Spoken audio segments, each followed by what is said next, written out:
Bonjour mes chers amis, nous sommes aujourd'hui le 28 novembre 2011 et je profite pour vous lire un chapitre sur l'arbitraire, qui est très important. L'arbitraire, on devrait le cerner pour pouvoir toujours juger, et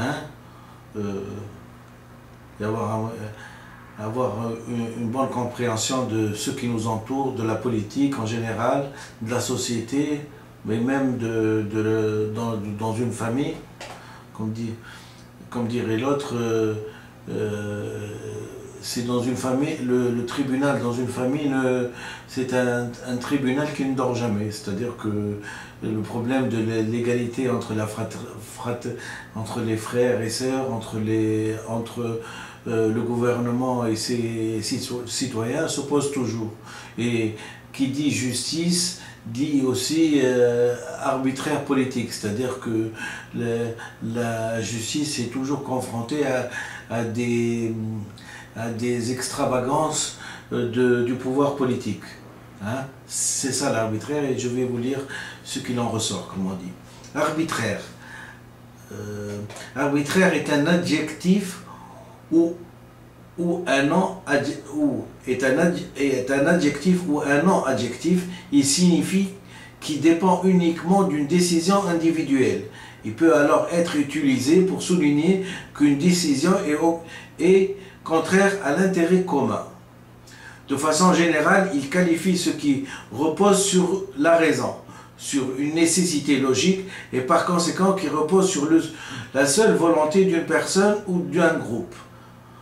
Par exemple, l'ordre alphabétique est arbitraire. Rien ne justifie que telle lettre soit placée après et avant telle autre. Cet ordre est relatif à une société humaine donnée et repose sur une convention entre les membres de cette société. Donc je répète pour mieux cerner, pour que vous compreniez bien et que moi aussi, je suis toujours ouvert à toute compréhension de notions aussi essentielles que ça. L'arbitraire est un adjectif ou un nom. Un non-adjectif. Il signifie qui dépend uniquement d'une décision individuelle. Il peut alors être utilisé pour souligner qu'une décision est contraire à l'intérêt commun. De façon générale, il qualifie ce qui ne repose pas sur la raison, sur une nécessité logique, et par conséquent qui repose sur la seule volonté d'une personne ou d'un groupe. Par exemple, l'ordre alphabétique est arbitraire. Rien ne justifie que telle lettre soit placée après et avant telle autre. Cet ordre est relatif à une société humaine donnée et repose sur une convention entre les membres de cette société. Sommaire. Étymologie. Modifié. Nom formé à partir du verbe latin arbitare, qui signifie juger, penser, croire. L'arbitraire en politique et en droit. L'arbitraire est l'application de la subjectivité d'une personne détenant du pouvoir aux dépens d'une autre, qui en est démuni. C'est le pouvoir autoritaire dans son application. L'arbitraire est la mise en pratique de l'absolutisme, de l'injustice et de la tyrannie. La chasse aux faciès procède de l'arbitraire. De même, une décision de justice pénale prononcée par exemple relève de l'arbitraire car son auteur ne tient pas strictement aux règles de droit, se laissant influencer par une circonstance passagère ou extérieure aux faits.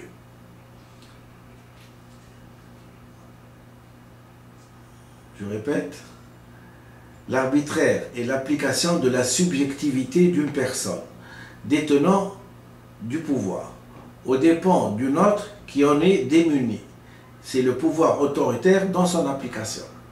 L'arbitraire est la mise en pratique de l'absolutisme, de l'injustice ou de la tyrannie. La chasse aux faciès procède de l'arbitraire. De même, une décision de justice pénale prononcée pour l'exemple relève de l'arbitraire, car son auteur ne s'en tient pas strictement aux règles du droit, se laissant influencer par une circonstance passagère ou extérieure au fait. L'arbitraire du signe. Selon Ferdinand de Saussure, le signe linguistique est arbitraire, c'est-à-dire qu'il n'existe aucun rapport naturel entre le signifié, le concept, et le signifiant, l'image acoustique. En d'autres termes, entre le sens et sa réalisation visuelle et acoustique, le mot. Cet arbitraire du signe explique que pour désigner un même concept, par exemple le chat, il soit possible d'utiliser différentes réalisations graphiques et phoniques telles que chat, Kate en anglais, Quatsch en allemand et Quastra. La question de l'arbitraire des signes est un thème qui fait l'objet de discussions importantes en sémiotique, et spécialement en sémiotique visuelle. Des théoriciens comme Umberto Eco et le groupe 2 ont largement contribué à ces discussions. Voilà ce que j'avais à dire à l'arbitraire. Je ne sais pas si je dois vous avouer quelque chose. Si, probablement, c'est que j'ai tenu à choisir l'arbitraire. Peut-être mon inconscient a choisi l'arbitraire. Du fait même que nous sommes dans une période de transition et où les gouvernements, les dirigeants sont tenus par ne pas pratiquer l'arbitraire qui a été pratiqué des années durant, 54 ans durant, hein, pour la Tunisie, hein, dans ce qu'on appelle dans les coulisses du pouvoir. Hein, les coulisses du pouvoir vous montrent qu'il n'y a pas de transparence, c'est-à-dire c'est l'arbitraire au grand sens du mot. Au grand sens du mot. Donc j'ai tenu à ce que, pour que les gens veillent à avoir des définitions strictes, hein, dans leur psychisme, pour que même si parfois c'est peut-être humain d'avoir une tendance envers un tel qu'on connaît, avec qui on a sympathisé et avec qui on a pris un café, avec qui peut-être on a fait une beuverie ou peut-être qu'on a étudié ensemble, ou hein, tout ce contexte-là, hein, tout ce contexte-là des copains et des coquins doit être banni à jamais dans le monde politique. Le monde politique, nous avons mérité notre révolution et le monde politique doit être sain, transparent, des compétences qui prennent le pouvoir, hein, et qui exposent bien par transparence tout ce qu'ils font. Des députés vigilants sur le pouvoir du peuple, qui peuvent démettre n'importe quelle personne. Hein, qu'ils sont vigilants sur l'évolution et la célérité de l'État, hein, des pas rapides qu'il doit engendrer pour accéder à la civilisation.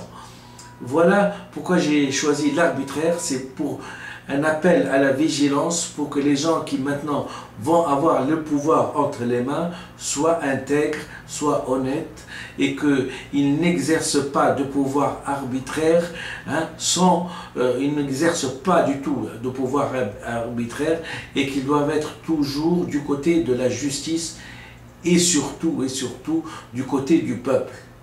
C'est le peuple, c'est la sagesse du peuple qui doit primer sur toutes les considérations secondaires, hein, toutes les considérations secondaires de fratrie, de cousinage, d'amitié, de camaraderie, hein, de partage, et que même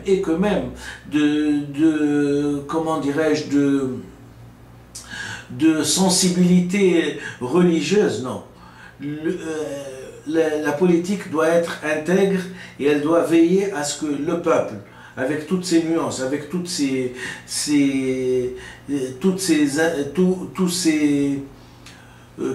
nuances, soient respectées. Et j'en veux presque pour preuve de demander à ce que même la justice, elle soit toujours exercée par un jury populaire.